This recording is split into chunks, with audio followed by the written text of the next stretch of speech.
चलें स्टार्ट करते हैं।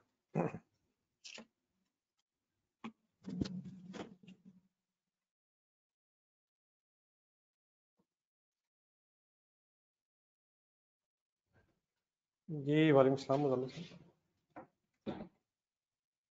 जी बेटा ऑनलाइन स्टूडेंट्स आवाज़ ठीक है मेरी? एक नज़र देखें जी क्या बात चल रही थी कल।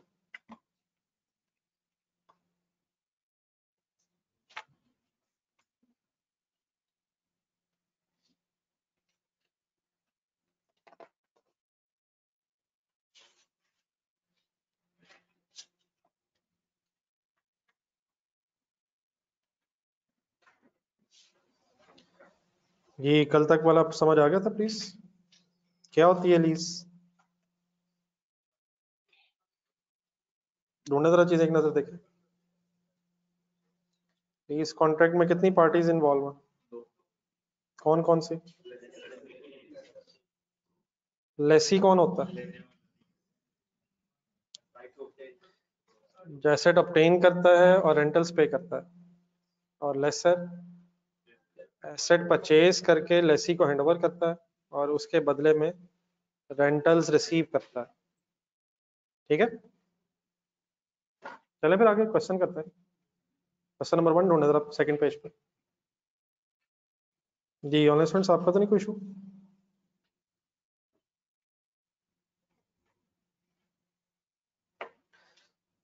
चलें जी आए क्वेश्चन नंबर 1 को जरा बेस बना के जरा लीज की डिस्कशन को आगे बढ़ाते हैं। On 1st January 2000 a company obtains a small bottling and labeling machine from a leasing company under a lease. What is the date? 1st January 2000 और एक मशीन का एग्रीमेंट हुआ है। प्लीज पढ़ रहे हैं question. Second line, the cash price of the machine was. Cash price of the machine का क्या मतलब होगा? अगर अभी कैश पे ले लें, हाँ जी मार्केट प्राइस। अगर अभी कैश होता, कैश पे लेना चाहें तो 7710 पे ये मशीन मिल जाएगी। While the amount to be paid was, लेकिन हम 10,000 क्यों दे रहे होंगे? नहीं मतलब 7710 और 10,000 का डिफरेंस क्या कहलाएगा? 7710 की आज ये मशीन है, अगर आप 10,000 टोटल दे रहे हैं तो कैलकुलेटर पकड़ें। शुरू कर लें सर जी, शुरू कर लें सर प्लीज, क्लास स्टार्ट होगी सर प्लीज। सॉरी सर, बताया नहीं मैंने, कमाल हो गया यार। एक तो कल भी नहीं आए, ऊपर से आज भी टेस्ट हो रहा है। 10,000 और 7710 में कितना डिफरेंस है? ये क्या कहलाएगा जी? 2290। किसकी इनकम, किसका एक्सपेंस? लेसर की इनकम, लेसर का, लेसी का expense. Third line, the agreement required immediate payment of 2,000 deposit with the balance being settled in 4 equal annual installments commencing on 31st December 2000। ये लाइन दोबारा पढ़ना। Agreement required the immediate payment of 2,000 deposit, ठीक है, with the balance being settled in 4 equal annual installments commencing on। Total कितने पैसे देने जी? उस 10,000 का एक ब्रेकअप बता रहा है। 2,000 की कोई डेट बताएं कब देना? इमीडिएट पेमेंट और 1st January 2000, बाकी कितना बच जाएगा? 8,000 कैसे देना है? 4 इक्वल इंस्टॉलमेंट्स में, तो वो भी 2-2 हज़ार की इंस्टॉलमेंट बन जाएगी। तो पहली इंस्टॉलमेंट कब बनेगी डाउन पेमेंट के बाद? Second instalment. सही तरह देखें ना प्लीज फिगर्स। 10,000 की इसने एक अमाउंट बताई है, देन वो कह रहा है कि 2,000 इनिशियली इमीडिएटली दे देना है और फिर एनुअल इंस्टॉलमेंट्स देनी है हर साल के एंड पे। और वो अगर 4 बन रही हैं तो एक इंस्टॉलमेंट की अमाउंट भी 2,000 कैसे बन रही है? जरा डेट वाइज अरेंज करवाएं, जरा ये कैसे लिखो? 1st January 2000 पे कितना? 2,000, फिर पहली इंस्टॉलमेंट 31 दिसंबर 2000, ये भी 2000 कैसे बना?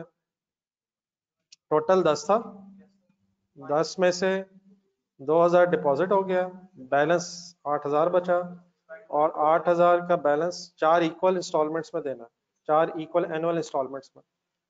तो इसी तरह 31 दिसंबर रजिस्टर खोलना जरा, इस तरह थोड़ा सा एक्सप्लेन करो जरा, ये 1-2 क्वेश्चन जरा सही तरह डिटेल में समझ के करें।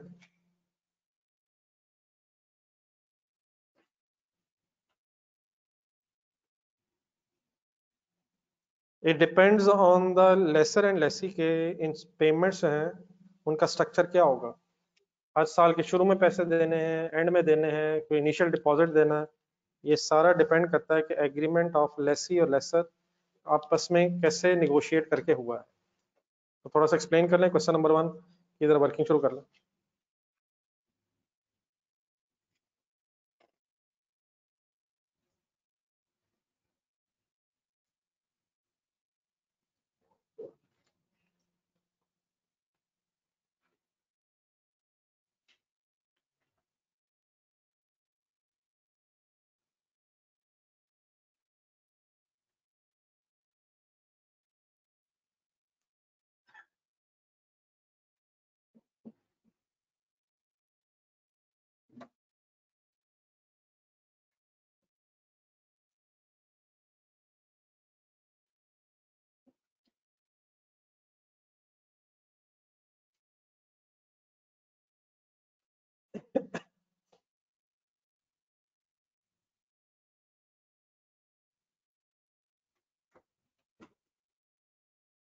जी ठीक है, ब्रेकअप नोट कर लिए।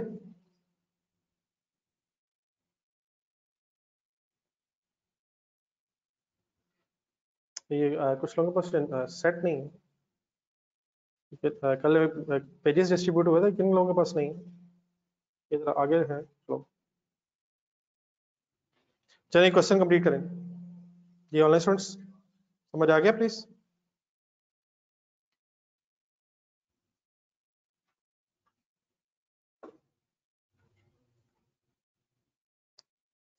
चलिए फोर्थ लाइन के एंड से पढ़ो।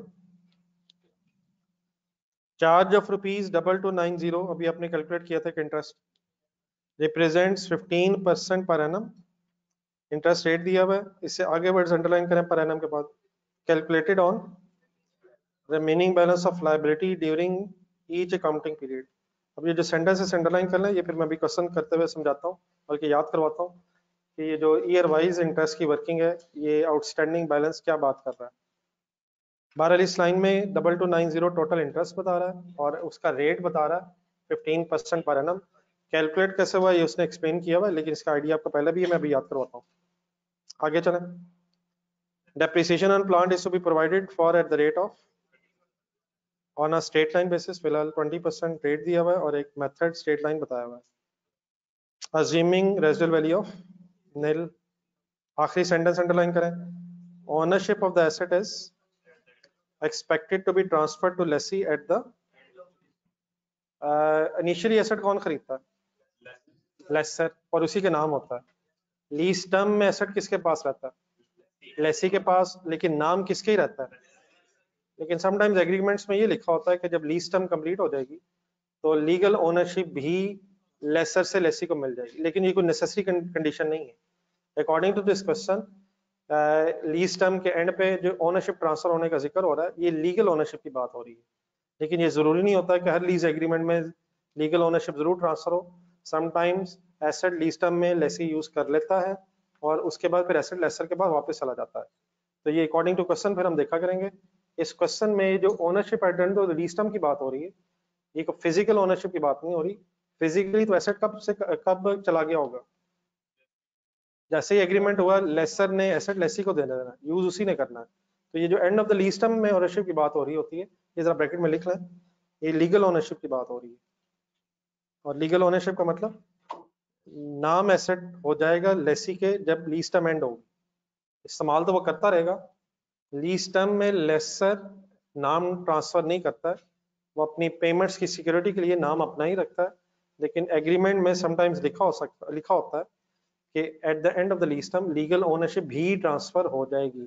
इन दैट केस फिर एसेट लेसी के पास ही रहेगा और लीज टर्म के बाद लेसर के पास नहीं आएगा, फिर नाम भी उसके हो जाएगा और लीज टर्म के बाद तो फिर वो लीगल ओनर हो जाएगा, ओन्ड एसेट बन जाएगा। लीज टर्म में वो लीज्ड एसेट होगा और अगर लीगल ओनरशिप ट्रांसफर हो जाए तो at the end of the lease term फिर वो एसेट लेसी के नाम भी है, इस्तेमाल भी उसने करना है, तो वो एक ओन्ड एसेट के तौर पर ट्रीट हो जाए। ठीक है जी प्लीज, तो ये ब्रैकेट में लिख लीजिएगा कैंडी। लीगल ओनरशिप की बात हो रही होती है at the end of the lease term. Requirement पढ़े, 3 रिक्वायरमेंट्स हैं। नंबर 1 लीज पेमेंट्स, कुछ टर्म्स आ रही हैं मैं भी एक्सप्लेन करता हूँ। लीज पेमेंट्स के लिए एलपी के एब्रीविएशन बना रहे हैं और present value of lease payments आए। पहले रिक्वायरमेंट 1 ही सॉल्व करें फिर एक एक करके पढ़ते हैं। आ जाए रजिस्टर में।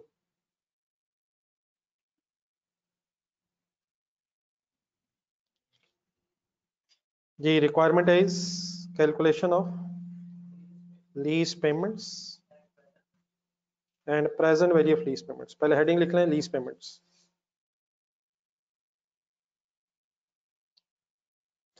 कुछ लीज की टर्मिनोलॉजी है, इसको भी अंडरस्टैंड करने बल्कि साथ लिख ही लें। लीज पेमेंट्स का सिंपली मतलब होता है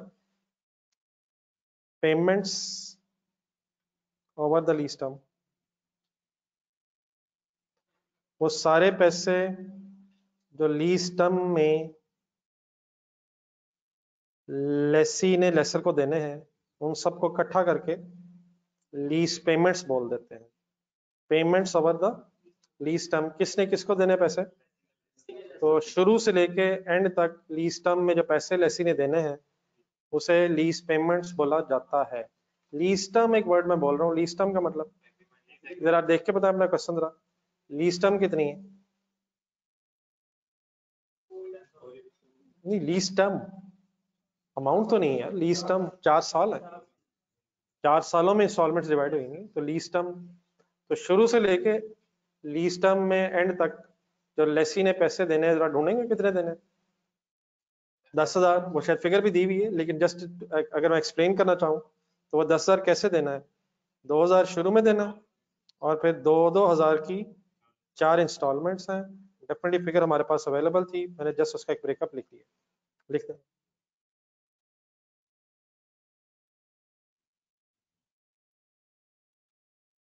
एनी कंफ्यूजन? क्या मतलब होता है लीज पेमेंट्स का? Payments of the lease term, कहां से कहां तक? स्टार्ट ऑफ द लीज से लेके end of the lease term तक जो पैसे देने हैं उनका एक सम हो गया। एक क्वेश्चन गौर से सुने जरा, क्या लीज पेमेंट्स में इंटरेस्ट होता है? क्या लीज पेमेंट्स में इंटरेस्ट है? लेकिन सेकंड एक वर्किंग करें जरा जी, वो उस पर मैं आता हूँ जरा, एंट्रीज में एक मिनट आता है। इसी रिक्वायरमेंट 1 के 2 हिस्से, नेक्स्ट हेडिंग लिखें present value of lease payments.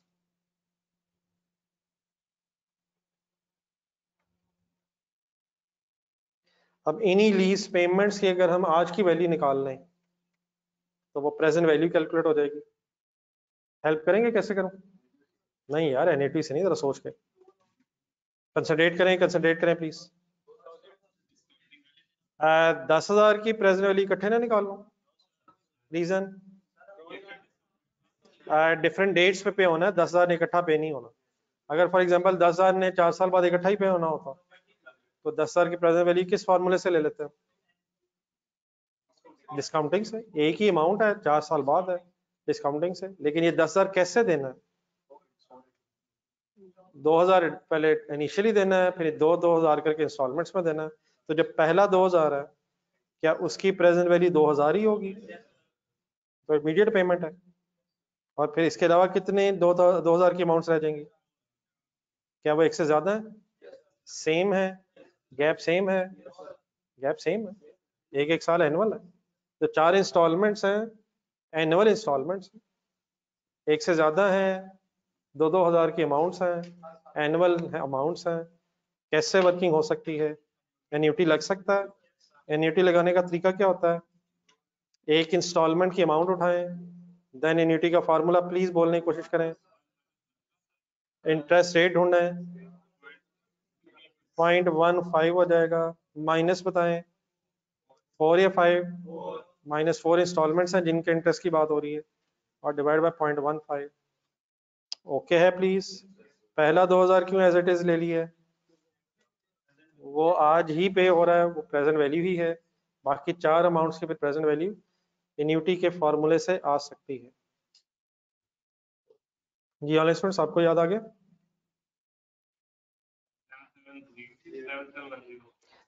7710 definitely पहला 2000 भी ऐड होना जी। 7710 क्या है? हाँ जी, present value of lease payment है, जो क्वेश्चन के मुताबिक किसके इक्वल आ रही है? कैश प्राइस के इक्वल आ रही है।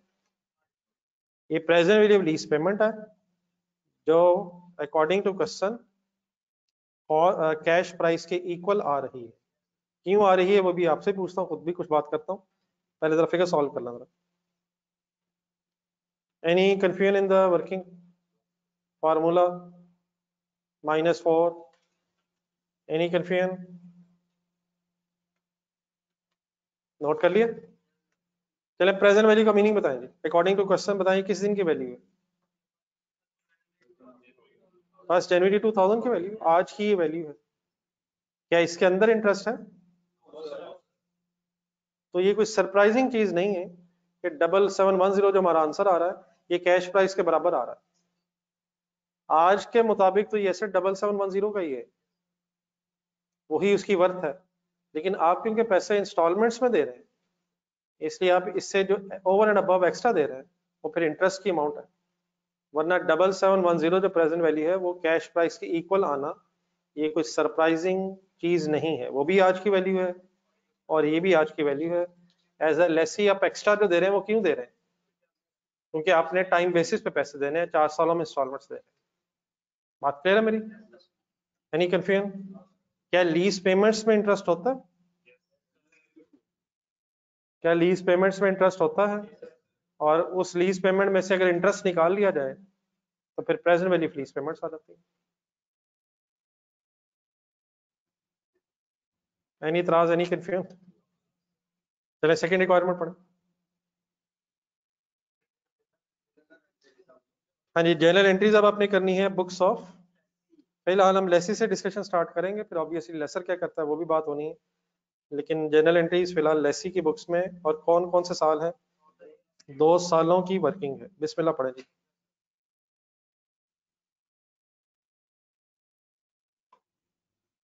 Journal entries in the books of.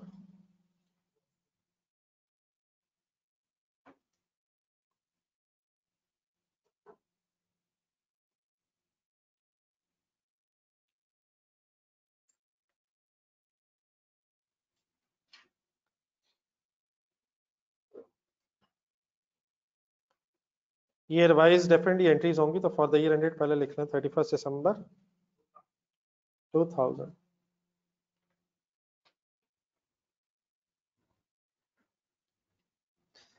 अगर एग्जामिनर एंट्रीज पूछ रहा हो तो शायद फॉर्मेट बना लेना चाहिए। जर्नल का फॉर्मेट डेट, डिस्क्रिप्शन कर लें, डेबिट क्रेडिट कॉलम कर लें।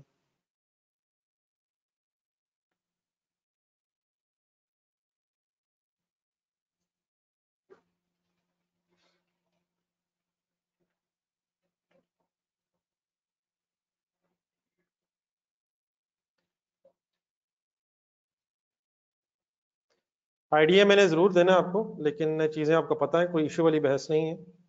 तो इसलिए खुद से आपने फिर एंट्री सजेस्ट भी करनी है मुझे।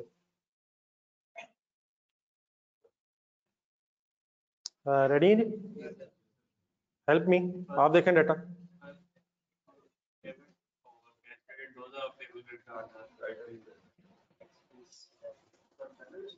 जी जी बताएं कौन सी डेट पे क्या होना चाहिए? 1 जनवरी।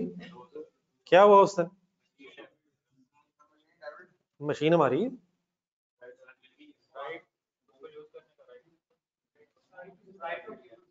मशीन किसी की, लेसी की बुक्स में एंट्रीज करनी है। लेसी क्या एसेट रिकॉर्ड करेगा अपनी बुक्स में? हाँ मतलब नहीं, राइट टू यूज एसेट ही है ना। किसने एसेट खरीदा? यकीनन किसे हैंडओवर हुआ। तो क्या लेसी वो एसेट जो लेसर के नाम है, अपनी बुक्स में रिकॉर्ड कर लेगा राइट ऑफ यूज कह के। थोड़ा सा और आगे जाए क्वेश्चन के एंड में जरा, एक डेप्रिसिएशन रेट दिया हुआ है, डेप्रिसिएशन कौन चार्ज करेगा इस एसेट की? एसेट तो किसी का यार, वो तो हैंड पे होगा ना। इन सालों में डेप्रिसिएशन कौन चार्ज करेगा? नहीं वैसे आप लोगों से ओपिनियन ले रहा हूँ मैं, इंशाल्लाह बताता हूँ, ओपिनियन ले रहा हूँ। तो नहीं मैंने कब कह के करेगा, मैंने तो पूछा है, मैंने कहा पूछा है कौन करेगा, लेसी क्यों करेगा, तो उसका तो एसेट नहीं है। मतलब वो ठीक है बट नहीं, ये क्लियर है कि एसेट नाम नहीं है लेसी के। हाँ यूज वो कर रहा है।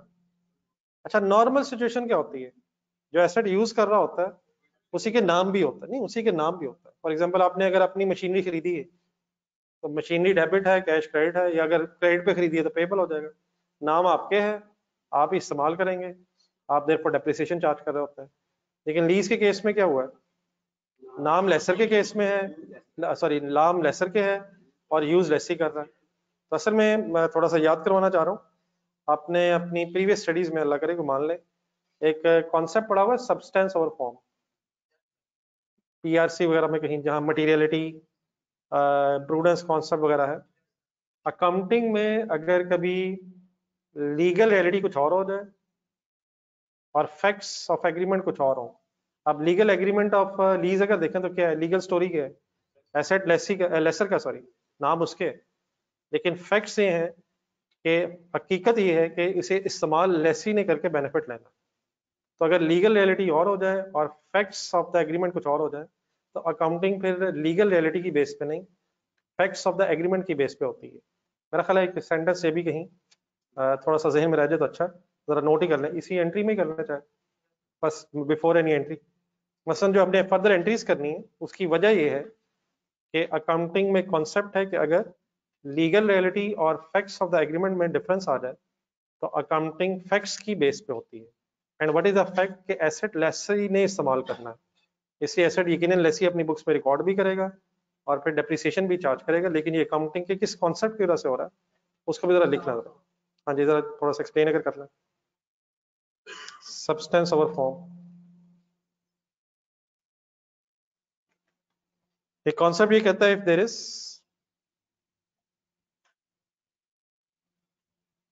a conflict between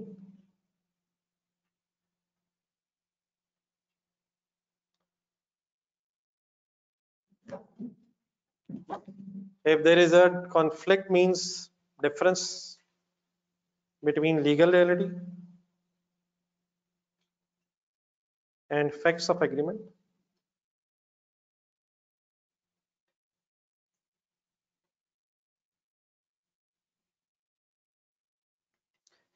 then accounting entries are made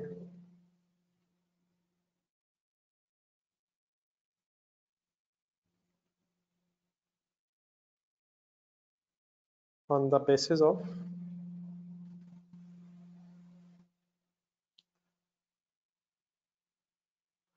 factual situation।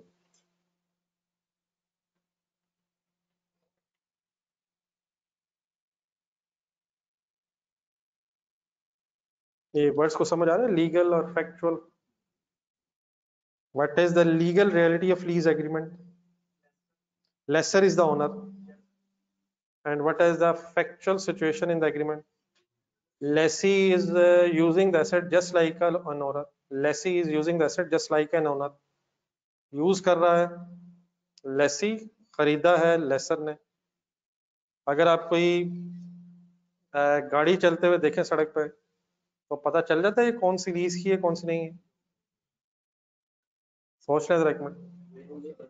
जो इस्तेमाल कर रहा है उसी तरह इस्तेमाल कर रहा होता है चाहे वो लीज्ड हो, इस तरह एक ओनर इस्तेमाल कर रहा होता है, वो तो उसके आप डॉक्यूमेंट्स देखेंगे तो पता चलेगा ये किसके नाम है।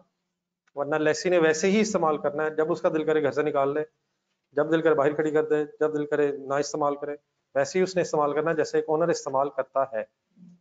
तो देयरफॉर इस कॉन्सेप्ट की वजह से अब लिखें 1 जनवरी 2008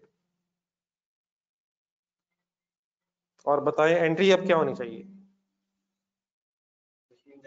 अच्छा कि कंपाउंड भी हो सकती है, लेकिन मेरा ख्याल है स्टेप वाइज जरा कर लेते हैं। पेमेंट भी हुई है, जरा ये भी देखें क्वेश्चन में, क्या 1 जनवरी को पेमेंट भी होनी है? लेकिन before any payment, before any down payment, जब लीज एसेट आया, जब लीज मशीन आई, तो क्या एंट्री होनी चाहिए? ये वैसे कॉन्सेप्चुअली उसी तरह से है फाइनली जिस तरह क्रेडिट परचेज होती है। क्या ये एसेट लेसी के पास आ जाएगा? लेकिन पैसे उसने नहीं दिए।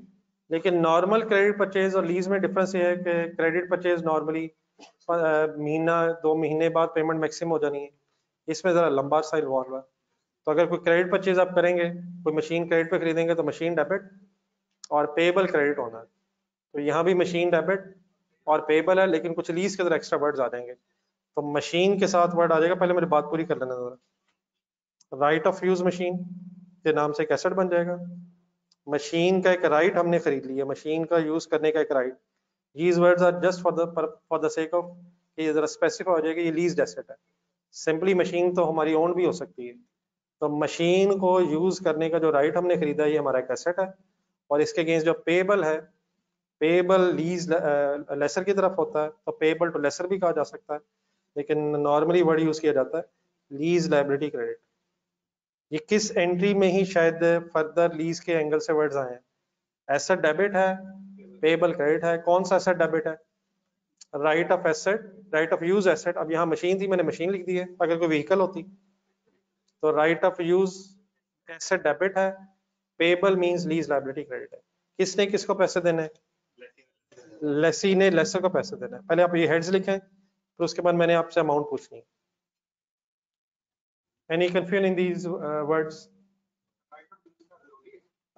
ताकि पता चले कि ये अपनी नहीं है। मसला मैं अगर सिर्फ मशीन लिख दूं, वो तो फिर ओन्ड भी हो सकती है। तो स्पेसिफाई करेंगे कि ये ओन्ड नहीं है, ये लीज वाली मशीन है, क्योंकि फिर इसका सेपरेट डिस्क्लोजर होना चाहिए फाइनेंशियल स्टेटमेंट्स में कि ओन्ड एसेट्स कौन से हैं और लीज एसेट्स कौन से हैं।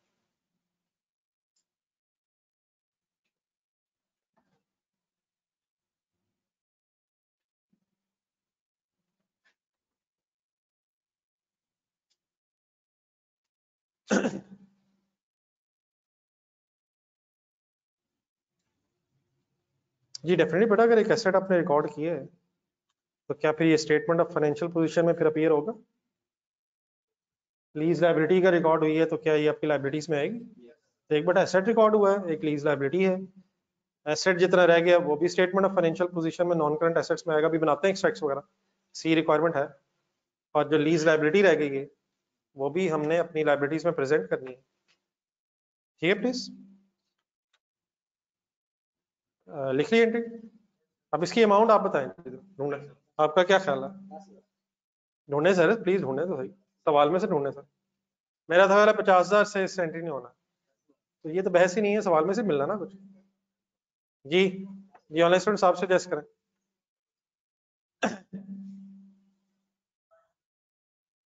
नहीं ठीक है, आप अपना सोच लें, मैं फिर इंशाल्लाह एक्सप्लेन करता हूँ। आप ट्राई तो करें, आपको पता कुछ सोच सकते हैं आप। कौन सी अमाउंट आती है जहन में?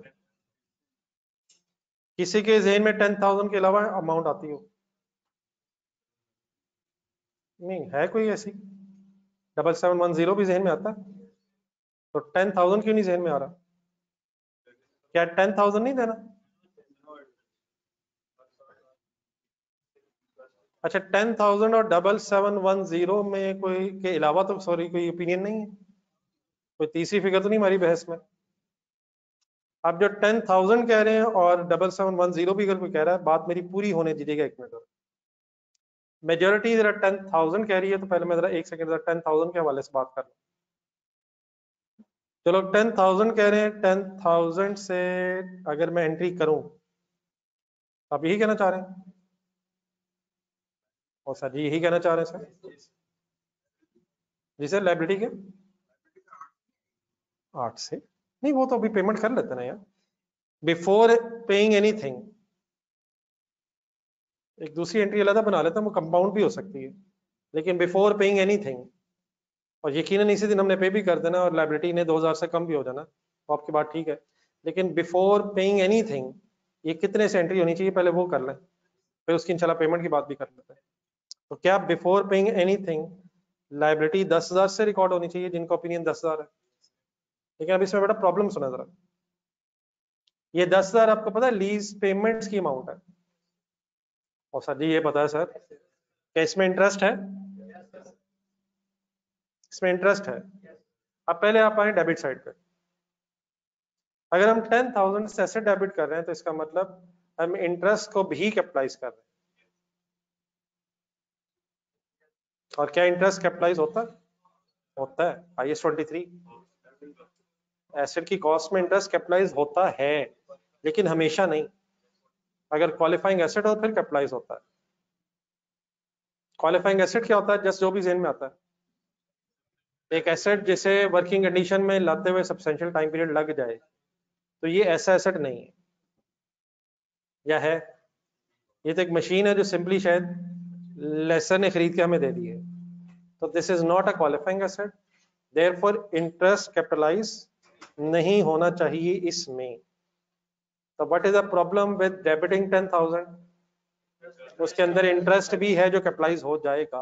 और क्यों कैपिटलाइज नहीं होना चाहिए? Because this machine is not a qualifying asset. Secondly, अब क्रेडिट साइड पे आ रहा, लाइबिलिटी को अगर हम 10,000 से क्रेडिट कर रहे हैं तो इसका मतलब हम ये कहना चाह रहे हैं कि जो इसमें इंटरेस्ट है वो भी आज ही पेएबल होगी। क्या इंटरेस्ट जैसे ही लोन लेते हैं साथ ही पेएबल हो जाता है, या टाइम बेसिस पे पेएबल होता है? इंटरेस्ट उसी दिन नहीं लाइबिलिटी बन जाएगा जिस दिन आपने लोन लिया है। लोन भी एक लाइबिलिटी है। लेट्स अज्यूम आपने 50 लाख का लोन लिया है, एंट्री बताएं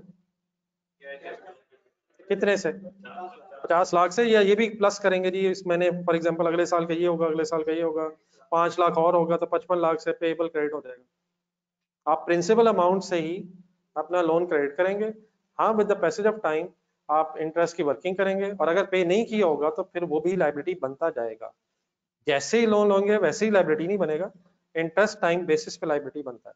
तो अगर मैं वंस अगेन यहाँ 10,000 से लाइबिलिटी क्रेडिट कर दूं तो हम इसका मतलब इंटरेस्ट को भी आज ही सारा पेएबल बना रहे हैं, जो गलत है। इंटरेस्ट टाइम बेसिस पे एक्सपेंस रिकॉर्ड होना चाहिए, और अगर पे नहीं हुआ तो फिर पेएबल बनना चाहिए। यहाँ तक मेरी बात समझ आ गई? Why we can not debit by 10,000?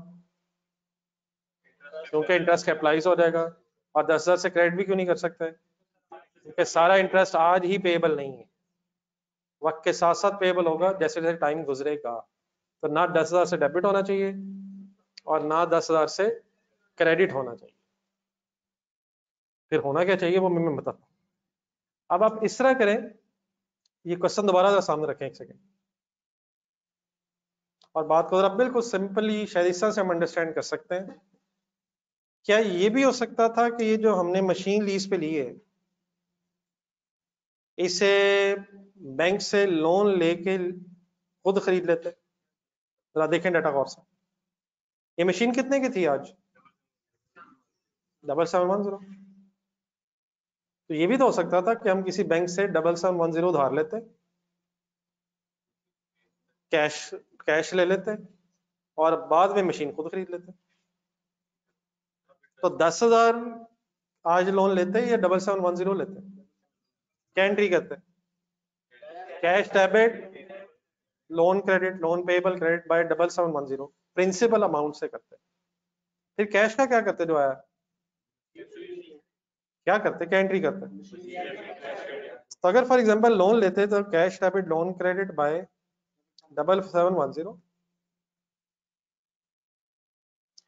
और कैश लेके अगर मशीन लेते तो मशीन डेबिट कैश क्रेडिट। ये दोनों काम किस दिन करते? हमें तो आज मशीन चाहिए, तो पैसे लेते और मशीन ले लेते। इन दो एंट्रीज का नेट इफेक्ट क्या है? नहीं, जीरो नहीं है, कैश खत्म हो जाता और मशीन डेबिट लोन क्रेडिट, ये नेट एंट्री रह जानी थी। अब इस एंट्री को जरा ध्यान में रखें, और जो हम लीज की एंट्री कर रहे हैं वो क्या है? हम भी शायद वही कर रहे हैं सवाई इसके कि हमने लीज के कुछ वर्ड्स लगाए हैं। एसेट डेबिट, लोन की जगह लीज लायबिलिटी कर रहे हैं हम, क्योंकि इंस्टॉलमेंट्स में हमने पैसे दे देने हैं। तो कॉन्सेप्चुअली स्पीकिंग लोन लेके भी एसेट लिया जा सकता है, लेकिन रादर देन कि आप पैसे लें फिर पैसे खुद इस्तेमाल करें, एसेट खुद खरीदें, सिंपली एसेट ही उधार पे ले लिया गया है। तो at the end of the day, अब ये जरा जो एंट्रीज मैंने साइड पे की थी, क्या प्रिंसिपल अमाउंट से ये एंट्रीज हो रही हैं? तो देयरफॉर लीज की जो फर्स्ट एंट्री है लेसी की बुक्स में, वो हमेशा किस अमाउंट पे होती है? वो present value of lease payment से रिकॉर्ड होती है। Let me finish. Why present value of lease payment? आज एसेट 7710 का ही है और आज के मुताबिक हमने लेसर को भी 7710 ही देना है। हाँ, क्योंकि इंस्टॉलमेंट्स में देंगे तो with the passage of time फिर इंटरेस्ट एक्सपेंस भी रिकॉर्ड होगा, लेकिन आज नहीं। आज ये एसेट कितने का है और प्रिंसिपल टर्म्स में आज हमने इतना ही देना है। हाँ, क्योंकि आज हम देंगे नहीं, इस वजह से with the passage of time हमारी इंटरेस्ट की ऑब्लिगेशन भी बनती जाएगी। आई होप कि मैं को समझा सका हूँ। हाँ, आप जब बात करें, अगर मैं वो भी बात बीच में कर दूं, क्या आज कुछ देना भी वैसे है?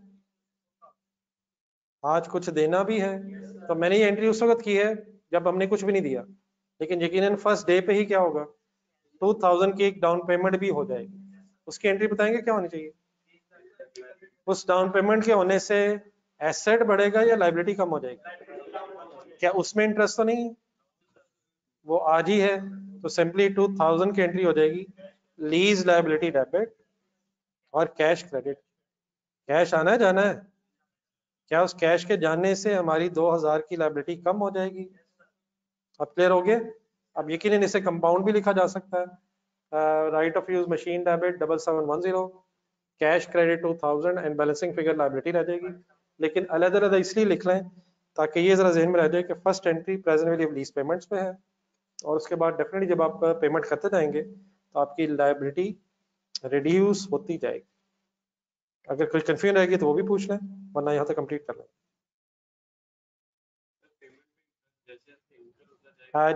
इंटरेस्ट टाइम बेसिस पे, तो जैसे जैसे भी टाइम गुजरेगा फिर अभी देखेंगे।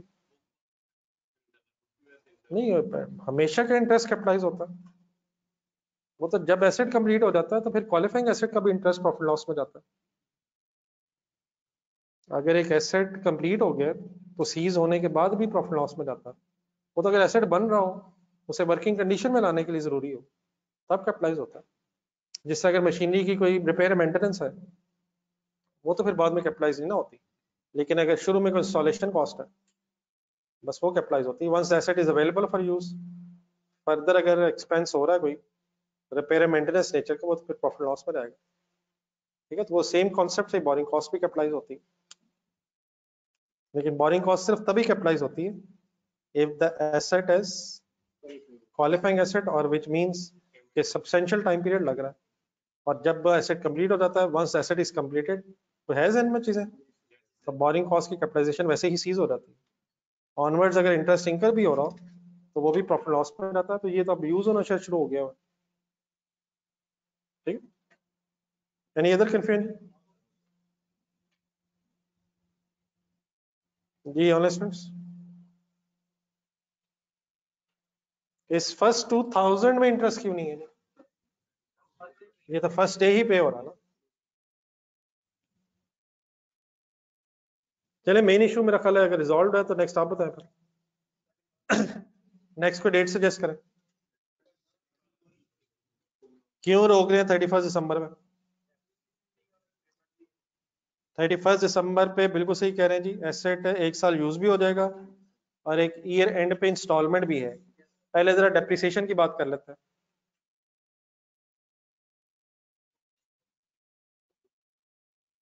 बेटा इसलिए करेंगे क्योंकि लोन में आपको एसेट खुद खरीदना पड़ता है, लीज में एसेट जो है वो बैंक खरीद के दे देता है, उसको जरा निगोशिएट करना इजी होता है, वरना नेट इफेक्ट शायद सेम होता है। जी डेप्रिसिएशन अब ठीक है जी, लेसी चार्ज कर रहा है, ठीक है प्लीज डबल एंट्री बताएं जी। Always prepare separate ledger of accumulated depreciation. Working कैसे करूं? Working sir, working working working amount amount amount 7710 जिस अमाउंट पे एसेट रिकॉर्ड हुआ है मल्टीप्लाइड बाय 20% रेट दिया हुआ है, reducing sorry straight line method है, रेजिडुअल वैल्यू नहीं है। आंसर पूरा साल ही गुजरा है, ईयर एंड 31 दिसंबर पे है, तो 1542।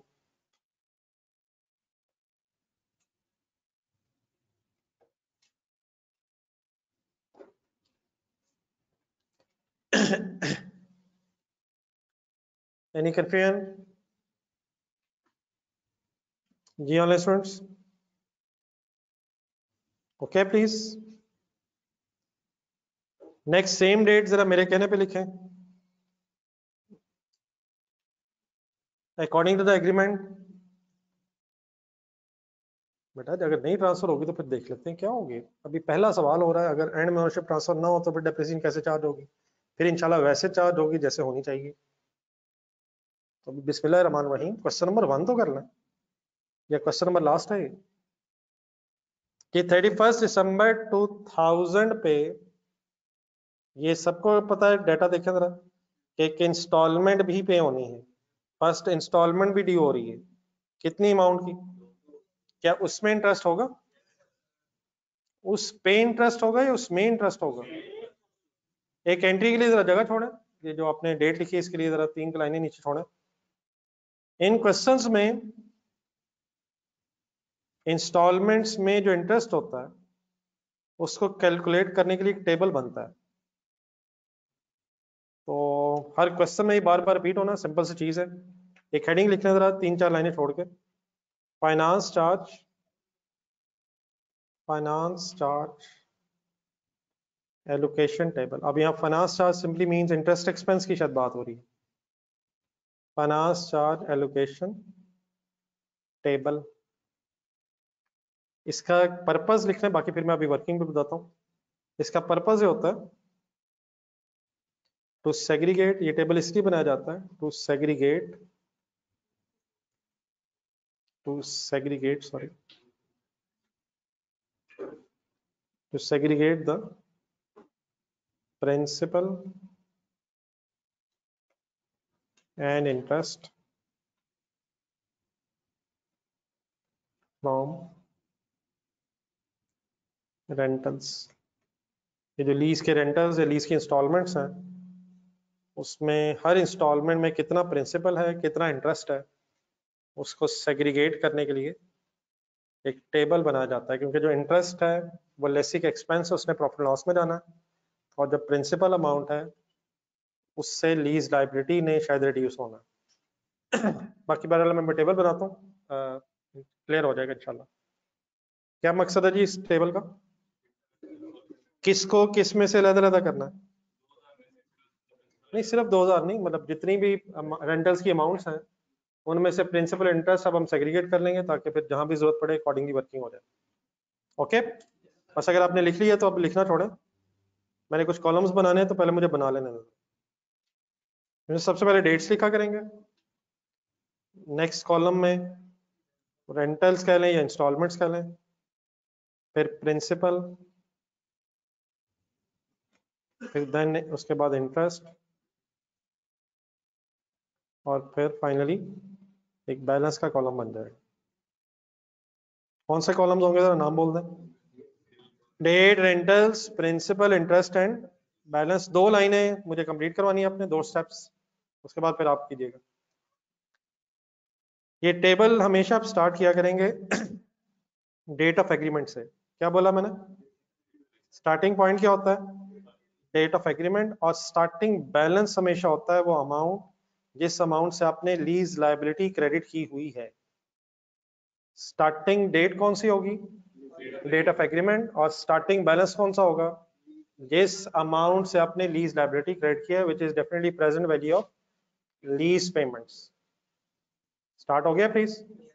देन उसके बाद बेटा आपने जो नेक्स्ट डेट्स लिखनी है इसमें, वो सारी आपने एग्रीमेंट के एंगल से लिखनी है, which means according to agreement पहले ही दिन एक 2000 के रेंटल की पेमेंट होनी है एज ए डिपॉजिट, क्योंकि वो शुरू में ही है, उसमें इंटरेस्ट नहीं होगा, देयरफॉर सारा का सारा 2000 प्रिंसिपल अमाउंट ही है।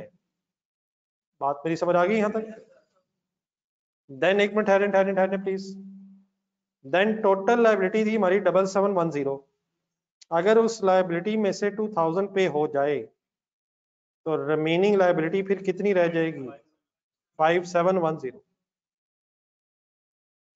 7710 को दोबारा गौर से जरा देखें, क्या इसके अंदर इंटरेस्ट है? ये प्रिंसिपल अमाउंट है, इसलिए इसमें से प्रिंसिपल अमाउंट लेस करके ही क्लोजिंग प्रिंसिपल बचेगा। एक लाइन जरा और कंप्लीट करवा दें। नेक्स्ट बताएंगे किस डेट पे पेमेंट होनी है। ये एग्रीमेंट की डेट्स लिखनी है आपने। 1 जनवरी क्यों लिखा था मैंने? क्योंकि एग्रीमेंट के मुताबिक उस दिन पैसे जाने हैं। अब नेक्स्ट डेट 1 जनवरी की बजाय 31 दिसंबर क्यों लिख रहा हूँ? क्योंकि नेक्स्ट पेमेंट अब 31 दिसंबर पे होनी है। तो अकॉर्डिंग टू एग्रीमेंट जिन जिन दिनों पे पेमेंट होनी है अकॉर्डिंगली आपने उस तरह से टेबल बनाते रहना है। कितने पैसे जाने इस दिन भी? क्या इस 2000 में अब इंटरेस्ट है? इसमें इंटरेस्ट है? इस पे इंटरेस्ट है या इसमें है? फुल कंसंट्रेट जरा। लेकिन इंटरेस्ट कैलकुलेट कैसे होता है? कैलकुलेट कैसे करेंगे और 2000 में कितना है ये कैसे कैलकुलेट होता है? वो एक सेंटेंस मैंने जरा अंडरलाइन करवाया था, जरा ढूंढे जरा क्वेश्चन नंबर 1 में। इंटरेस्ट हमेशा आउटस्टैंडिंग बैलेंस पे होता है। आखिरी कॉलम जरा एक सेकंड देखें। हमारी लाइबिलिटी थी 7710। पहले ही दिन 2000 पे कर देने के बाद हमारी लाइबिलिटी रह गई थी 5710। क्या 5710 की लाइबिलिटी पूरा साल आउटस्टैंडिंग रही है? 7710 आउटस्टैंडिंग रहा है या 5710?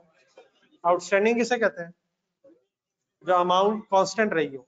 तो लाइबिलिटी स्टार्ट तो हुई थी 7710 से, लेकिन इमीडिएटली 2000 देने के बाद हमारी लाइबिलिटी 5710 रह गई थी किस डेट पे? और 31 दिसंबर पे जाके मींस पूरा साल बाद उसमें चेंज आ रहा है।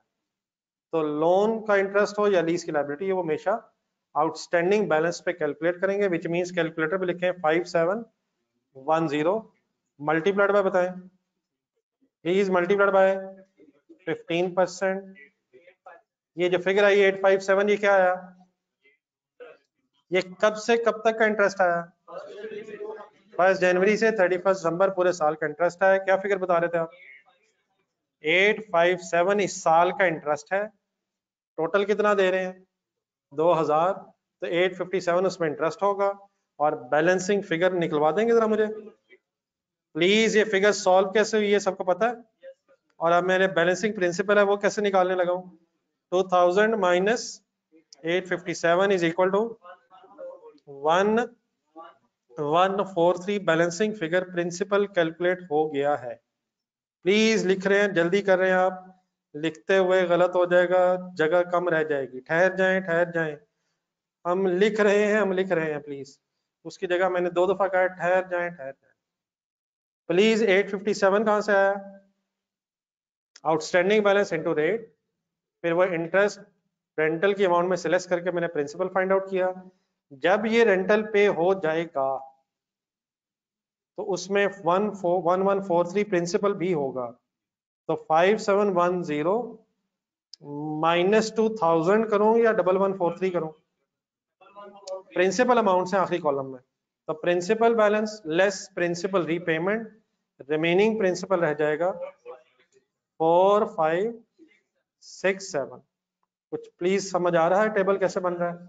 नेक्स्ट वर्किंग कैसे करेंगे? नेक्स्ट डेट एक सेकंड लिखवा दे जरा। 31 दिसंबर 2001 वाले साल के एंड पे 2000 का रेंटल होगा, लेकिन इस साल का आउटस्टैंडिंग बैलेंस कौन सा होगा? उसमें इंटरेस्ट कैलकुलेट हो जाएगा और वो फिर 2000 में से माइनस करके रिमेनिंग प्रिंसिपल आता जाएगा। आप लोग लिखते हुए प्लीज ये कीजिएगा कि एक एक लाइन जरा छोड़ लीजिएगा, जरा थोड़ा सा पहला टेबल है जरा एक्सप्लेन कर लीजिएगा, फिगर्स जरा खुली खुली हो जाएंगी। एक एक लाइन छोड़ के जरा लाइन भी बना लें ताकि टेबल में सेग्रीगेशन हो जाए। बाकी अब आइडियली आपको ये टेबल कंप्लीट करना चाहिए। 4 5 6 7 कैलकुलेटर पकड़े। बैलेंस रह गया था हमारा 5710। जब सेकंड इंस्टॉलमेंट पे होगी तो उसके अंदर प्रिंसिपल है 1143। तो उस प्रिंसिपल पेमेंट के बाद हमारा क्लोजिंग बैलेंस रह जाएगा 4567। सॉल्व करें तो 5710 माइनस 1143 इज इक्वल टू, अब क्लियर हो गया? Any other confusion in this table? ये ऑनलाइन स्टूडेंट्स?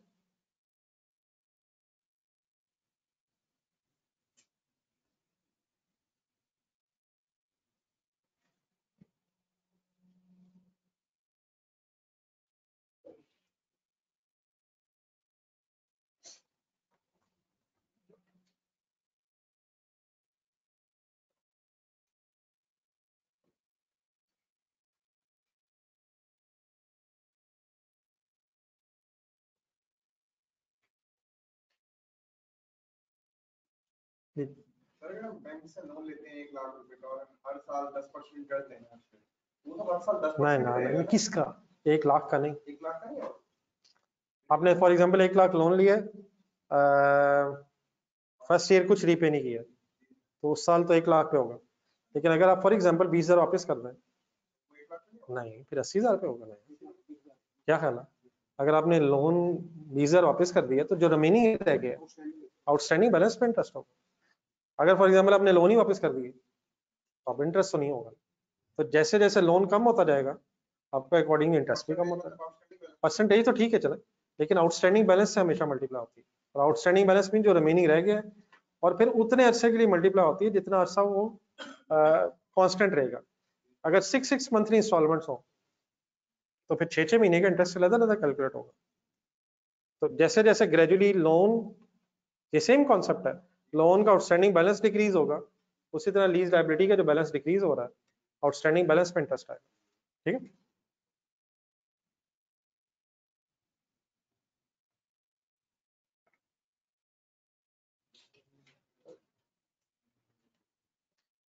तकरीबन लीज का हर क्वेश्चन में टेबल बना करना है, तो आई होप के कुछ आइडिया हो गया ये कैसे बनता है। बना लिया करेंगे,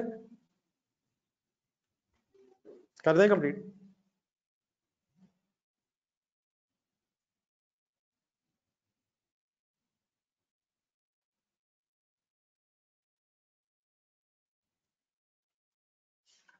जी भाईजान।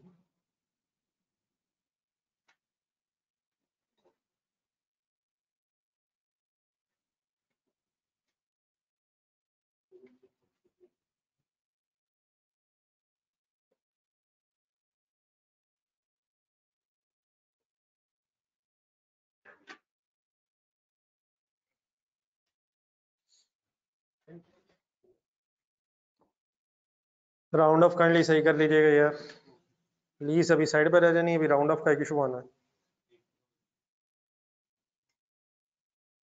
लीज का स्टैंडर्ड आसान है, ये राउंड ऑफ का 1 रुपया मुश्किल हो जाना है। हमारा सही राउंड ऑफ कर लीजिएगा, मेरा ख्याल है शायद अल्लाह करे 1 रुपया भी ना आए।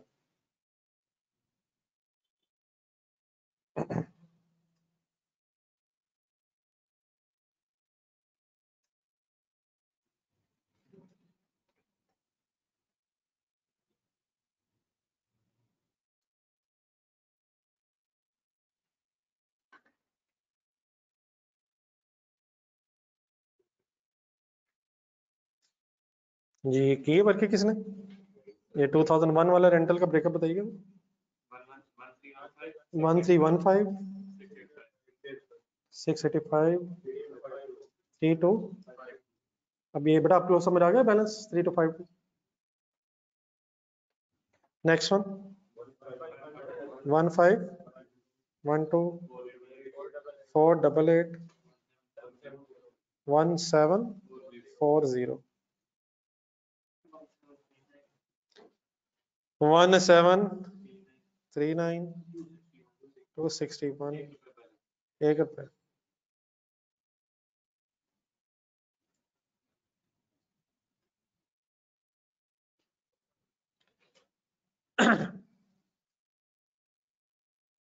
नहीं करनी, जिस तरह फिगर्स राउंड ऑफ होनी चाहिए थी वो सही है। फिगर्स आप राउंड ऑफ कर रहे हैं, उसकी वजह से शायद इमटेरियल डिफरेंस आ रहा है। इमटेरियल आ रहा है या मटेरियल आ रहा है?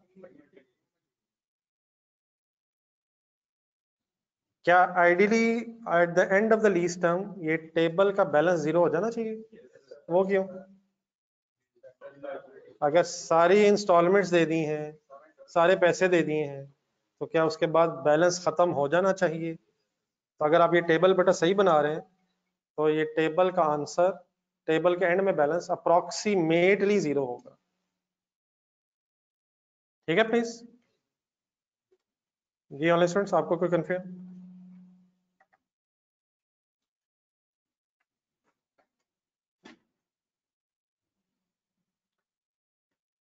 चलो आगे शुरू करें फिर। हमने स्पेस छोड़ी थी कि एंट्री रहती है हमारी? टेबल में हमने क्या कर लिया, अब जरा टेबल देके फाइनल करेंगे। टेबल में हमने क्या किया, 31 दिसंबर 2000 वाला रेंटल ढूंढे। प्लीज फुल कंसंट्रेट, टेबल गौर से देखें। 31 दिसंबर 2000 वाला रेंटल, क्या उसका ब्रेकअप हमें पता चल गया हुआ है? तो बेटा अब ये रेंटल जब पे होगा, रेडी है सारे? वर्किंग तो नहीं कर रहा अभी टेबल? हो गया? आप अपने टेबल में सामने रखें 31 दिसंबर 2000 वाली लाइन।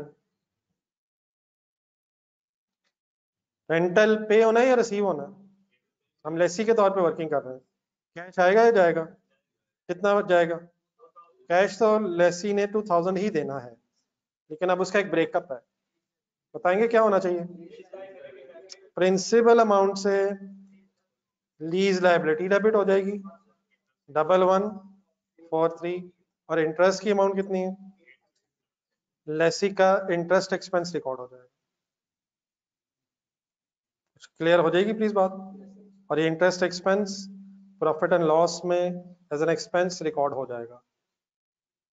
ठीक है, तो प्रिंसिपल अमाउंट से लायबिलिटी कम हुई और interest as an expense profit and loss में चला जाएगा, एक कंपाउंड एंट्री बन जाएगी। लिख लो।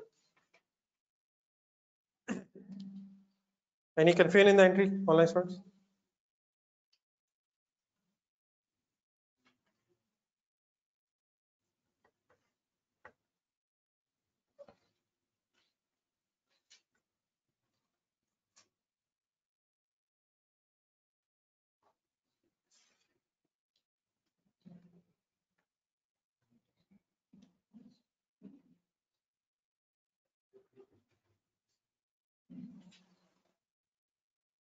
जी नोटेड है।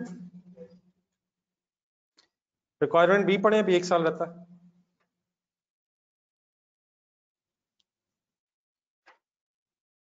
कौन से साल की भी एंट्रीज करवाई है मुझे? नेक्स्ट हेडिंग लिखें फॉर द ईयर एंडेड। अब अगर आपने बीच में टेबल बना लिया तो टेबल से आगे आ जाए। For the year ended 31 December 2001।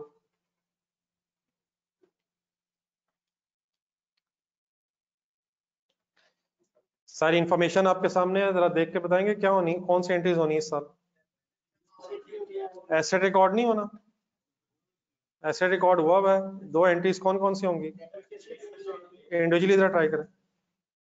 Year and पे ही दो एंट्रीज होनी है इस साल, डेप्रिसिएशन चार्ज करें और रेंटल की पेमेंट करें।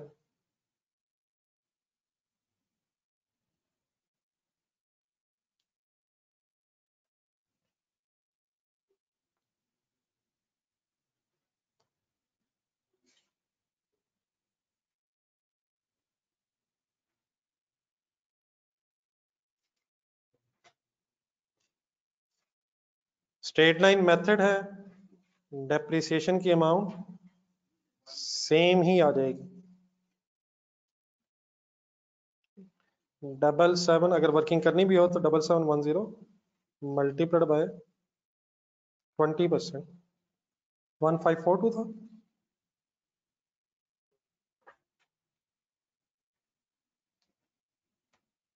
डेप्रिसिएशन ओके से। देन टेबल दोबारा देखें, 2001 के रेंटल का ब्रेकअप देखें, same entry with different figures repeat हो जाएगी।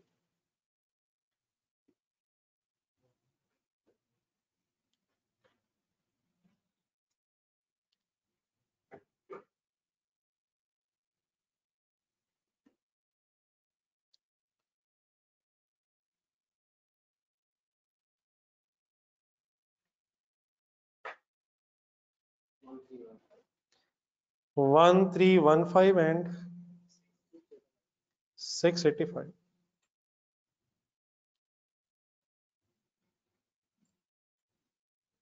Any confusion? क्लियर हो रहा है प्लीज जी ऑनलाइन स्टूडेंट्स?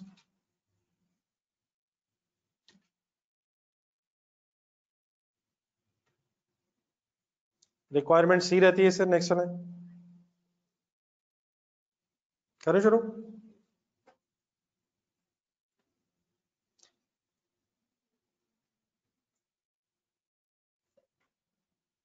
जो लोग लिख रहे हैं जरा काइंडली अगर लिख के बता दें।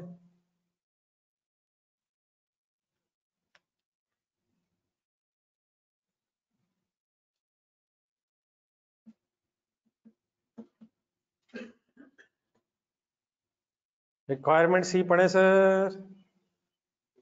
हाँ जी रिक्वायरमेंट सी पढ़े। ये एक्सट्रैक्ट वर्ड सुना है कभी? एक्सट्रैक्ट वर्ड सुना है सर? किस किस के एक्सट्रैक्ट्स बनाने हैं? स्टेटमेंट ऑफ फाइनेंशियल पोजीशन और स्टेटमेंट ऑफ कॉम्प्रिहेंसिव इनकम, और एंड के वर्ड्स भी अंडरलाइन करें। कंपैरेटिव भी बनाना है। 2001 विद कंपैरेटिव मांग रहा है। कौन कौन से सालों के एक्सट्रैक्ट्स बनाएंगे? 2001 एंड 2000 पिछला साल प्लीज कंपैरेटिव कहलाता है। ये तो पता है सबको किस साल की इंफॉर्मेशन मांग रहा है? 2001 की। कंपैरेटिव का मतलब पिछला साल भी 2000 भी डिस्क्लोज करना है।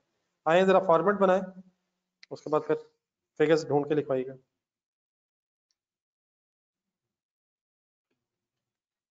कंपनी नेम वगैरह भी है? चले वैसे लिखना, कंपनी नेम मेंशन करना चाहिए।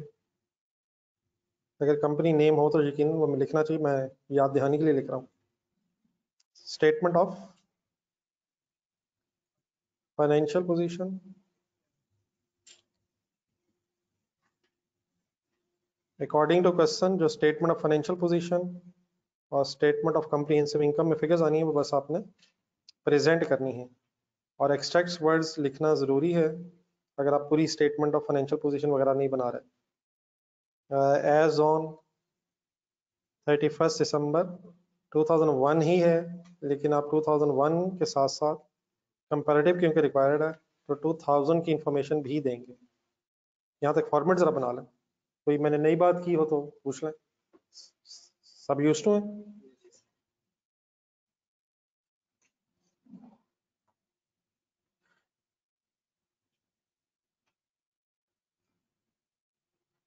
बस हेडिंग्स लिख के रुक जाइएगा जरा। फर्स्ट क्वेश्चन है, थोड़ा सा मेरे साथ मैं एक्सप्लेन कर देता हूँ। नेक्स्ट क्वेश्चन में फिर इंडिविजुअली बनाइएगा। अपनी फर्स्ट ईयर की जरा एंट्रीज निकालना है जो अभी आपने रजिस्टर में लिखी। स्टेटमेंट ऑफ फाइनेंशियल पोजीशन जहन में रख के जरा फर्स्ट ईयर की एंट्रीज पढ़ें। कोई नॉन करंट एसेट्स में राइट ऑफ यूज एसेट होगा, लेकिन फिर वो डेप्रिशिएट भी हो रहा है। दूसरा, लीज लाइबिलिटी भी एक स्टेटमेंट ऑफ फाइनेंशियल पोजीशन में अपीयर होनी चाहिए। तो आ जाए पहले जरा नॉन करंट एसेट से स्टार्ट करना।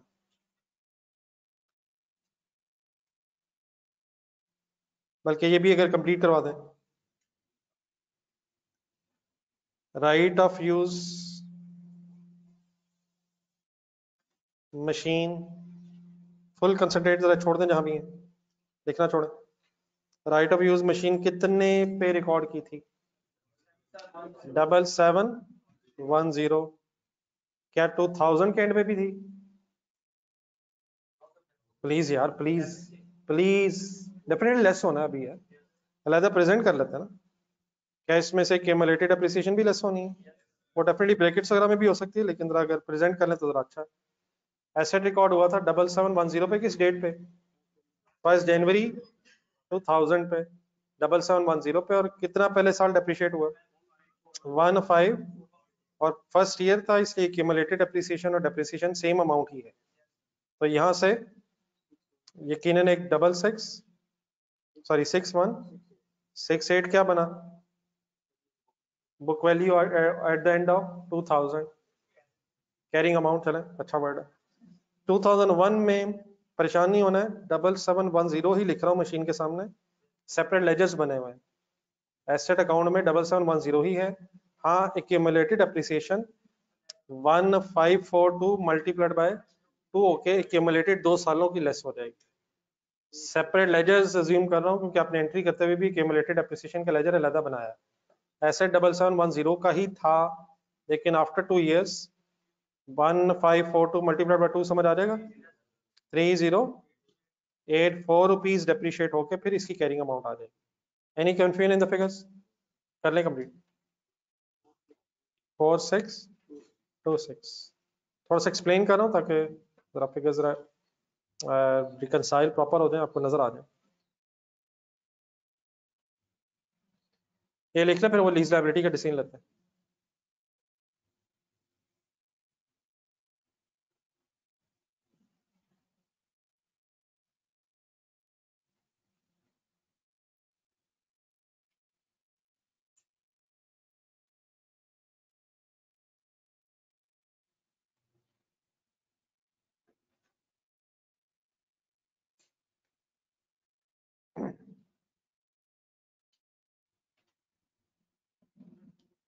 Any confusion in the figures?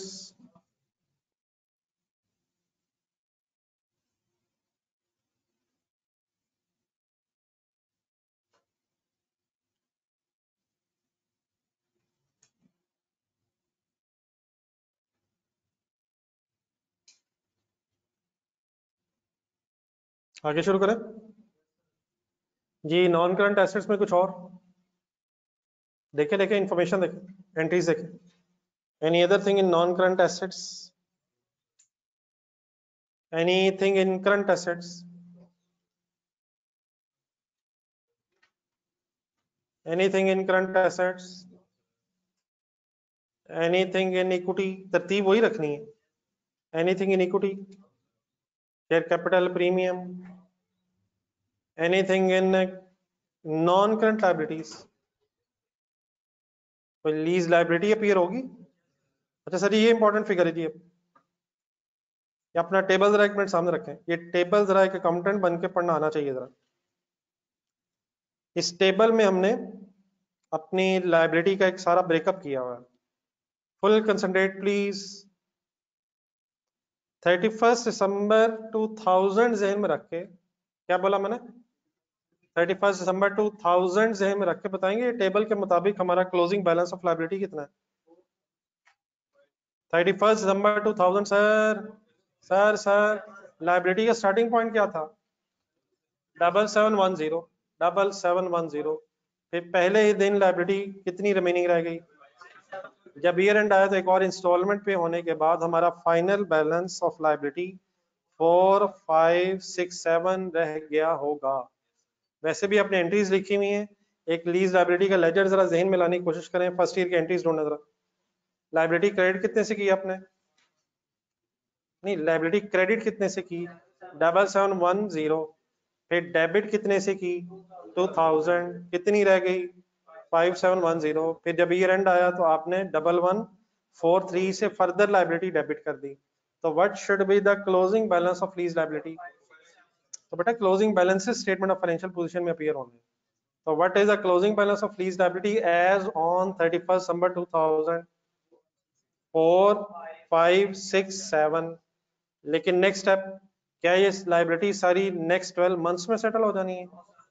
क्या सारी नेक्स्ट 12 मंथ्स के बाद सेटल होनी है? टेबल आप गौर से देखें। 4567 क्लोजिंग बैलेंस सबको क्लियर है? इसमें से अगर मैं आपसे कहूं कि नेक्स्ट ईयर 171315 पे होगा तो बात समझ आती है? ये प्रिंसिपल अमाउंट में से प्रिंसिपल रीपे होना है, बाकी उसमें इंटरेस्ट भी है। और जब बाकी अगली दो अमाउंट्स हैं, कैलकुलेटर पढ़ें। 1512 प्लस 1739, ये अमाउंट्स कब पे होनी है? After 12 months. ये करंट नॉन करंट का कॉन्सेप्ट याद है? जिस ईयर एंड पे आप खड़े होते हैं उस ईयर एंड से अगले 12 महीने करंट लायबिलिटी, और उस ईयर एंड के अगले 12 महीने के बाद जो पैसे जाने हैं वो नॉन करंट लायबिलिटी है। तो 31 दिसंबर 2000 के एंड पे अगर आप खड़े हैं तो योर क्लोजिंग लायबिलिटी इज 4567। उसमें से नेक्स्ट 12 मंथ्स मींस 2001 में जो पैसे जाने हैं विच इज 1315, ये करंट लायबिलिटीज में फिगर अपीयर होगी। और 2001 के बाद जो पैसे आपने पे करने हैं वो फिर नॉन करंट लाइबिलिटीज में फिगर आएगी। ये टोटल कितना आता है इसका, ये जो दो फिगर है इनको सम क्यों किया मैंने, नेक्स्ट 12 मंथ्स, और उसके बाद फिर जितने भी पैसे जाने वो सारे कंबाइन होकर नॉन करंट में आ जाएंगे। क्या आंसर आ रहा है सर जी, प्लीज सम बताना है यार, प्लीज यार, सॉरी पूछ बैठा हूँ यार, माजरत है जरा। इन दोनों का आंसर बता रहे हैं आप, 1512 और 1739 का सम बन रहा है 3251। हमारा एक राउंडिंग ऑफ का 1 रुपए का डिफरेंस है, वरना ये जो नेक्स्ट कैलकुलेशन है बेटा ये जरूरी नहीं होती है। दोबारा जरा टेबल देखें, करंट पोर्शन के सामने जो क्लोजिंग बैलेंस आ रहा होता है, क्या बोला मैंने, नहीं क्या बोला मैंने, करंट पोर्शन के सामने जो रिमेनिंग बैलेंस रह गया होता है वही अगली इंस्टॉलमेंट्स के प्रिंसिपल का टोटल बन रहा होता है। अप्रोक्सीमेटली हमारा इस वक्त शायद 1 रुपए का डिफरेंस आ रहा है। तो what is the procedure to calculate the current liabilities and non current liabilities, एक दफा मेरे से दोबारा सुन लें। सबसे पहले आपने जिस ईयर एंड पे खड़े हैं उसका क्लोजिंग बैलेंस फाइंड आउट कर लेना, which is in this case 4 5 6 7, और फिर टेबल देख के जो नेक्स्ट ईयर की अमाउंट है वो करंट लायबिलिटीज में अपीयर हो जाएगी, और जो नेक्स्ट 12 मंथ्स के बाद अमाउंट्स हैं उनका जो सम है वो नॉन करंट लायबिलिटी में अपीयर हो जाना है। एक ब्रेकअप जरा काइंडली यहाँ भी लिख लें, फिर अभी प्रेजेंट भी कर लेते हैं। और ये जो सम किया था ये उसी के इक्वली इंशाल्लाह आएगा अगर हमारा टेबल ठीक है, जो हमने करंट लायबिलिटीज के सामने बैलेंस की अमाउंट कैलकुलेट की थी। ये अपने टेबल में भी वर्किंग कर लें, बाकी मैं फिर वो स्टेटमेंट ऑफ फाइनेंशियल पोजीशन में आपके साथ सामने प्रेजेंट कर देता हूँ। जी ऑनलाइन स्टूडेंट्स आपको क्लियर हो गया? Liabilities are segregated into current and non-current in statement of financial position. Current non current का डिसीजन कहाँ से होना है, जिस डेट पे आप स्टेटमेंट ऑफ फाइनेंशियल पोजीशन बना रहे हैं उससे अगले 12 महीने current liability, current portion of liability, और जो रिमेनिंग रह जाएंगे पैसे आफ्टर 12 मंथ्स वो नॉन करंट लायबिलिटी है। सबसे पहला डिसीजन इंपॉर्टेंट है, सबसे पहला काम क्या है, क्लोजिंग फाइंड आउट करना। क्या जो पैसे रह गए वो लायबिलिटी या 7710 ही लायबिलिटी रहना है, वो लायबिलिटी था। तो सबसे पहले ईयर एंड पे लायबिलिटी क्या रह गई है, फिर उस में से नेक्स्ट 12 मंथ्स और आफ्टर 12 मंथ्स सेग्रीगेट करने। Any confusion? आइए जरा लिखवाएं, फिगर्स कैसे लिखूं, पहले लिखवाना आपने, क्या हेडिंग लिखूं? अच्छा, जो हेडिंग्स हमारे से रेलेवेंट नहीं है उनको फिर लिखने की भी जरूरत नहीं है अगर एक्सट्रैक्ट्स बना रहे हैं तो नॉन करंट लायबिलिटीज और करंट लायबिलिटीज में दोनों हेडिंग्स इकट्ठी लिख रहा हूँ ताकि मैं फिगर्स पे दिखा सकूं आपको। Sorry, non current and then current liabilities.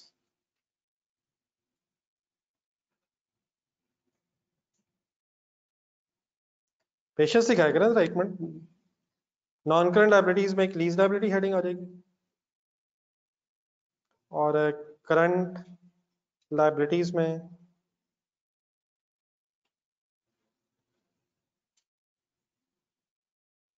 Current portion of lease liability word समझ आ जाएगा, जिस तरह करंट पोर्शन ऑफ लोन शायद वर्ड होता था,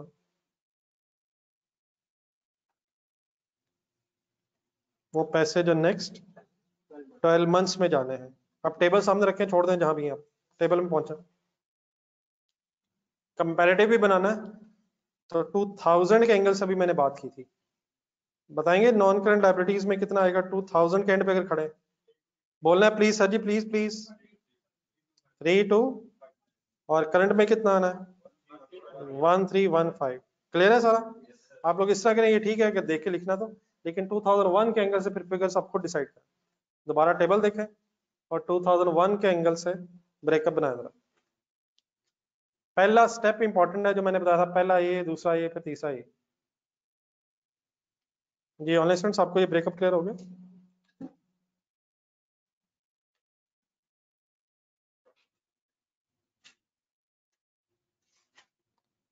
टोटल बैलेंस कहीं नजर नहीं आएगा, 4 5 6 7 अब नजर नहीं आएगा, उसका ब्रेकअप नजर आएगा आपको करंट और नॉन करंट में।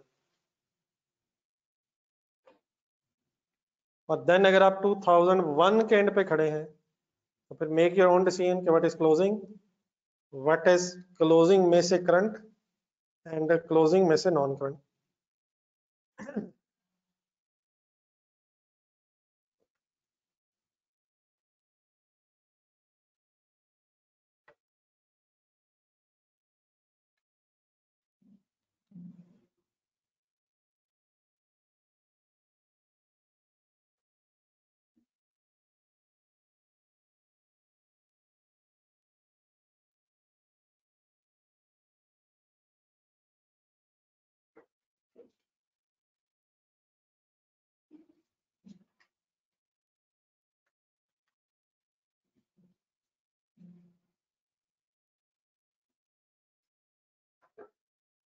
जी 2001 भी हो गया 1। ये ऑनलाइन स्टूडेंट्स आपका जरा बताएंगे क्या फिगर्स लिखी हैं?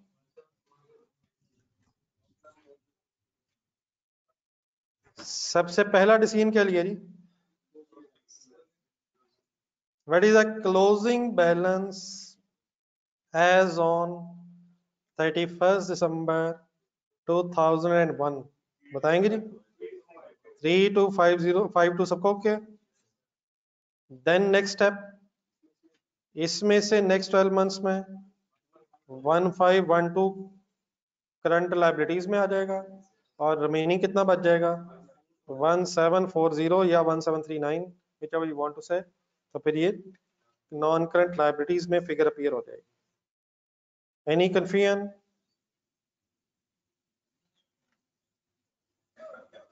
जी ऑनलाइन स्टूडेंट्स प्लीज। जी current liability of 2001 is 1512 and non current liabilities 1740 या 1739, जो भी आपने लिख लिया। बना लिया करेंगे प्लीज। क्या स्टेप, क्या तरीका है? स्टेप 1 क्या है? क्लोजिंग।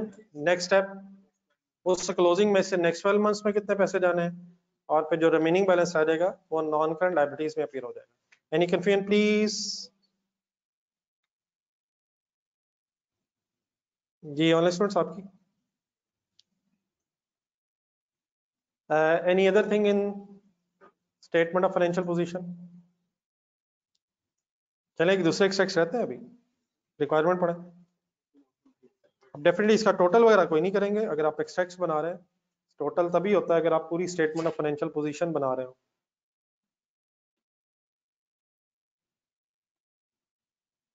जी एक इंपॉर्टेंट क्वेश्चन पहले एड्रेस कर लें जरा, मुझे खतरा था इस क्वेश्चन का, तो मेरे सामने एक क्वेश्चन आ गया।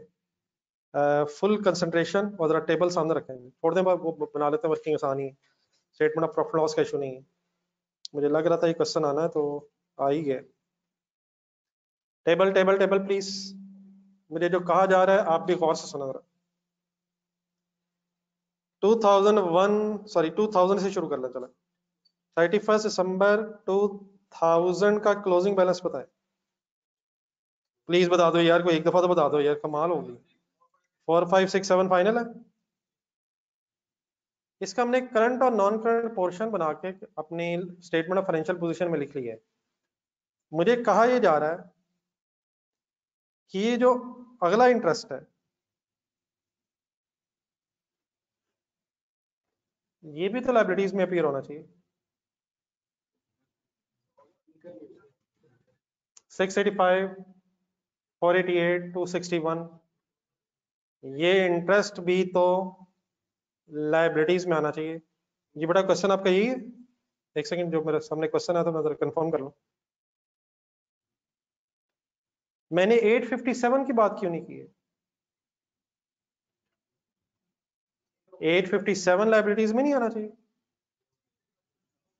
सर जी। 857 लाइबिलिटीज में नहीं आना चाहिए। वो क्यों नहीं आना चाहिए? वो जिस पीरियड का एक्सपेंस था उसी पीरियड में पे हो गया है, तो अगले 3 तो आने चाहिए ना यार। अगले 3 देने नहीं है, अगले 3 इंटरेस्ट देने नहीं है सर। देखिए बेटा, मेरे वर्ड्स आप प्लीज गौर से सुने और ज़हन में रखने की कोशिश कीजिएगा। एक्सपेंस लायबिलिटी कब बनता है? एक मिनट मुझे मौका दे। मैंने एक सवाल उठाया, इंटरेस्ट एक्सपेंस है ना, ये लायबिलिटी कब बनता है? और मैं इसे जरा जनरलाइज बात करता हूँ। कोई भी एक्सपेंस हो तो वो लायबिलिटी कब बनता है, ये मैं क्वेश्चन कर रहा हूँ, मैं आंसर देने लगा हूँ। पहले एक्सपेंस इंकर होता है, और अगर इंकर होने के बाद आपने पे नहीं किया तो फिर वो पेएबल होता है। अगर एक्सपेंस इंकर ही नहीं हुआ तो वो पेएबल नहीं है। पहले क्या होगा फिर क्या नहीं हुआ तो क्या होगा? एक्सपेंस इंकर अगर हुआ है और पे हो गया है तो फिर भी लायबिलिटी नहीं होगा, लेकिन अगर इंकर हो गया है और पे नहीं किया है तो फिर लायबिलिटी है। अब ये इंकर का मतलब क्या है? एम्प्लॉइज जहन में लाएं। फॉर एग्जाम्पल आपने एक एम्प्लॉय जॉब पे रखा है, तो क्या जैसे ही उसे आपने जॉब पे रख लिया है आप उसकी सारी फ्यूचर की salary, increment, bonus, plus plus plus करके कैलकुलेटर पे अपनी लायबिलिटी रिकॉर्ड कर लेंगे।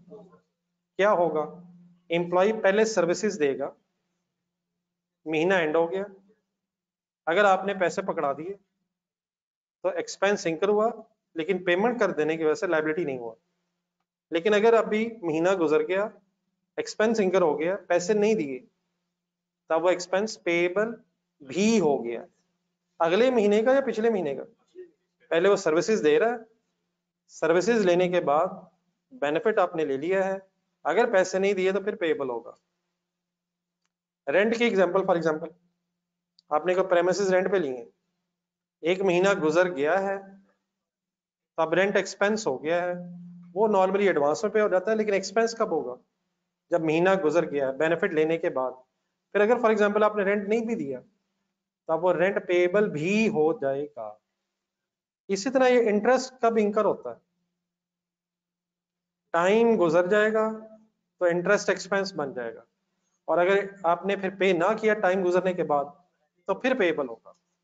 ये जो अगले इंटरेस्ट है, इनका तो टाइम अभी अगले सालों में गुजरना है। तो अगर टाइम गुजरा इनका और हमने उन सालों में इसे पे ना किया, तो फिर ये पेएबल हो जाना था। 857 जरा दोबारा ढूंढना, क्या 857 इस साल का इंटरेस्ट इंकर हो गया है? अगर ये पे ना हुआ होता तो क्या आप मुझे ये लाइब्रेरीज में लिखवाते? तो लिखवाया क्यों नहीं? इंकर हुआ और पे हो गया। तो अगले जो 3 अमाउंट्स हैं वो तो अभी एक्सपेंस ही नहीं बने, वो अगले सालों के एक्सपेंसेस हैं। जब वो एक्सपेंस ही नहीं बेटा बना है, तो फिर वो हमारी लाइबिलिटी अभी नहीं हुआ है। एक्सपेंस पहले बनेगा, पे ना होने की वजह से फिर लाइबिलिटी। आई होप कि मैं कुछ क्लियर कर सका हूं। तो वाई हमने इन 3 फिगर्स को कंसिडर नहीं किया, क्योंकि अभी ये ना एक्सपेंस है, और एक्सपेंस ना होने की वजह से पेएबल भी नहीं है। अगर आपको बिल्डिंग रेंट पे लें, तो क्या फौरन अगले सालों के रेंट कैलकुलेट करके आप अपनी लाइबिलिटी बना लेंगे? कब बनाएंगे? अगर बनाएंगे तो महीना गुजर जाएगा, और अगर रेंट नहीं दिया तो फिर वो आपकी लाइबिलिटी बनेगा।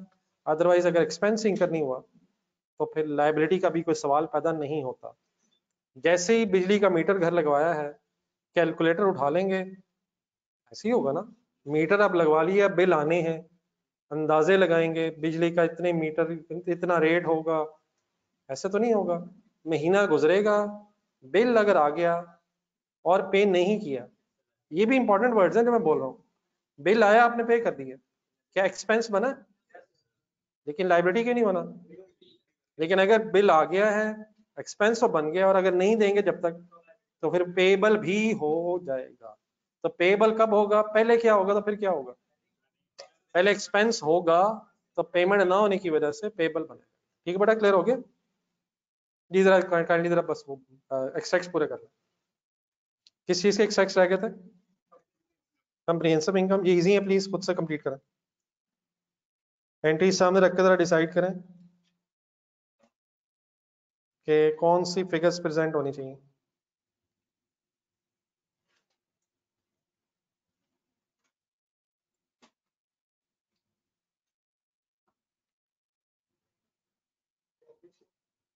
जी डेप्रिसिएशन बेटा आनी चाहिए, और क्या इंटरेस्ट एक्सपेंस आना चाहिए? यार वो तो पे हो गया, पे होने से एक्सपेंस ही खत्म हो जाता है। नहीं नहीं, ये मतलब सोच लें एक दफा, पे होने से लाइबिलिटी खत्म हो जाती है, एक्सपेंस जीरो नहीं होता। जी वंस अगेन कंपैरेटिव रिक्वायर्ड है। अब definitely starting point sale, cost of sale वगैरह तो बहस में नहीं है, 2 चीजें बस प्रेजेंट होनी है, डेप्रिसिएशन एंड इंटरेस्ट एक्सपेंस।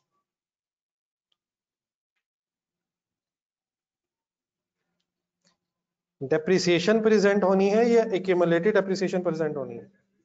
और डेप्रिसिएशन फॉर द ईयर आनी है 1542। एक्सपेंस है इसलिए जरा ब्रैकेट लगा रहा हूँ। और इंटरेस्ट एक्सपेंस कितना कितना आना है? 857 पिछले साल, 685 करंट ईयर।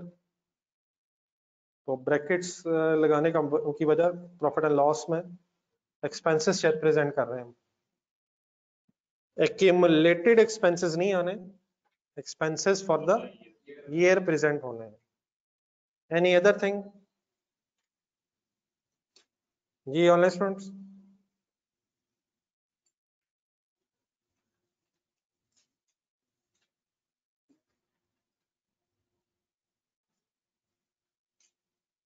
चले बहरहाल आई होप कि इस एक क्वेश्चन से कुछ थोड़ा सा हमें लीज का कॉन्सेप्ट समझ आ गया।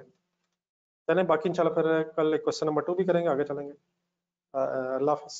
आज फिर यहीं तक बस काफी। होमवर्क अभी 1-2 दिन जरा हम कुछ पढ़ लें, फिर इंशाल्लाह होमवर्क स्टार्ट करते हैं। अल्लाह हाफिज़।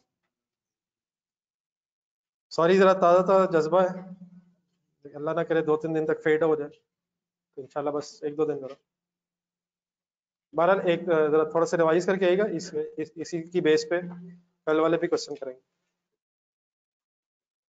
जी हमजा ये MFA में शायद बात हो सकती है, इसमें इतने शॉर्ट टाइम में शायद ये बात इस तरह बताना जरा मुश्किल है। MFA में है कुछ चीज़ें ऐसी जिसमें जरा आइडिया हो सकता है, इट टेक्स टाइम एक्सप्लेन करने में जरा, लेकिन ये जो कन्वेंशन वगैरह कन्वेंशनल है ये तो शायद अलाउड नहीं है। ये जो नॉर्मल बैंक्स में लीजेस हैं ये तो सही अलाउड नहीं है, ठीक है। बाकी MFA में थोड़ी सी वो और एक्सप्लेनेशन है, उसमें ज़रा क्लियर हो सकता है, इस्लामिक फाइनेंसिंग का टॉपिक है वहाँ एक, ठीक है। हम लोग ये जो नॉर्मल बैंकों की लीज है ये तो डेफिनेटली सही नहीं है। अल्लाह हाफ़िज़।